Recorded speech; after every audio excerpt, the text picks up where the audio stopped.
सुना रहे थे पुरुषोत्तम मास की कि नारायण भगवान से नारद जी ने जाकर के पूछा, महाराज इस पुरुषोत्तम मास के भाव का फल क्या है और इस पुरुषोत्तम मास में विशेषता क्या है।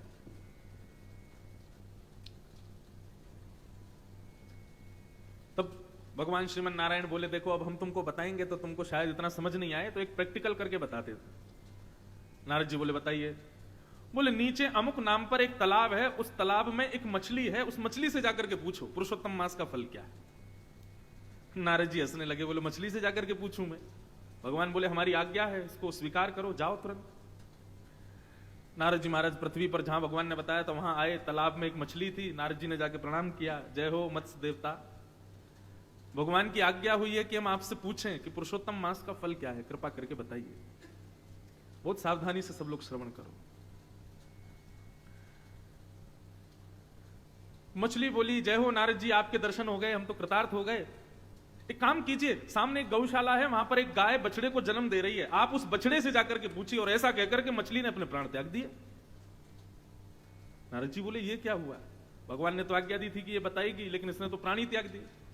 लेकिन कह के गई है कि उनसे पूछो, गैया बछड़े को जन्म दे रही है। नारद जी गए, गौशाला में जाके गैया को प्रणाम किया। बछड़े का जैसे ही जन्म हुआ, नारद जी ने प्रणाम किया, बोले भैया भगवत आज्ञा हुई है कि हम आपसे पूछें पुरुषोत्तम मास का फल क्या है। बछड़ा भी प्रसन्न हो गया, जय हो, मेरे कितने सौभाग्य कि जन्म लेते ही नारद जी के दर्शन हो रहे हैं। हे नारद जी, वो सामने वृक्ष है ना, उस वृक्ष पर एक सुख तोता, उसके बालक का जन्म हुआ है, आप जाकर के उस बालक से पूछिए। और ऐसा कहकर के उस वत्स ने भी प्राण त्याग दिए। नारद जी बोले, ये हो क्या रहा है भैया, मैं जिससे पूछ रहा हूं वो प्राण त्याग देता है। नारद जी उस वृक्ष पर तोते के वत्स से बोले, भैया आपका अभी जन्म हुआ। वो तोता प्रसन्न हो गया नारद जी को देख करके, बोले जय हो, आपके दर्शन हो गए नारद जी। नारद जी बोले, भैया पुरुषोत्तम मास के फल क्या है, पुरुषोत्तम मास की योग्यता क्या है, जरा बताइए। सुख पक्षी के उस छोटे से बालक ने कहा, जय हो नारद जी, आपके दर्शन हुए, मैं कृतार्थ हो गया। अभी अभी ना इस नगर के राजा के पुत्र ने जन्म लिया है, आप जाकर के राजा के यहां उस पुत्र से पूछिए। और ऐसा कहकर के वो सुख पक्षी का बालक भी मर गया। नारद जी तो घबरा गए, बोले मैं जिससे पूछता हूं वो प्राण त्याग देता।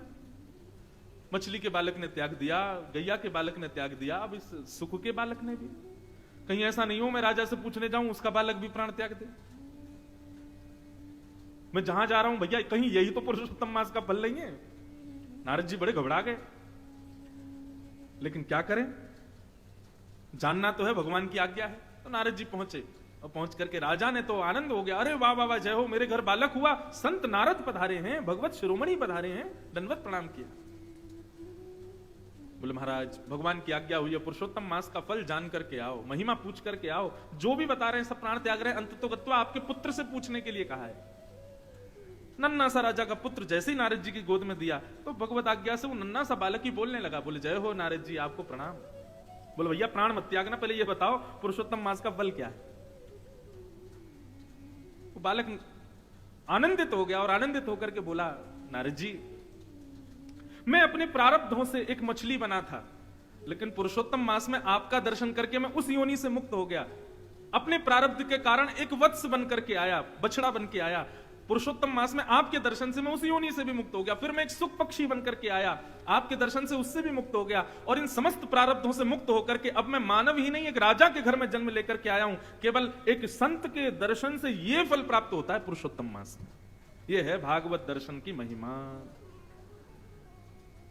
हे नारद जी, व्यक्ति अपने प्रारब्धों से 84 लाख योनियों में भटकता है, परंतु वो जितनी बार वैष्णव दर्शन पुरुषोत्तम मास में करता है, उतने ही उसके प्रारब्ध की योनियां जो हैं वो उनसे मुक्त होता चला जाता है।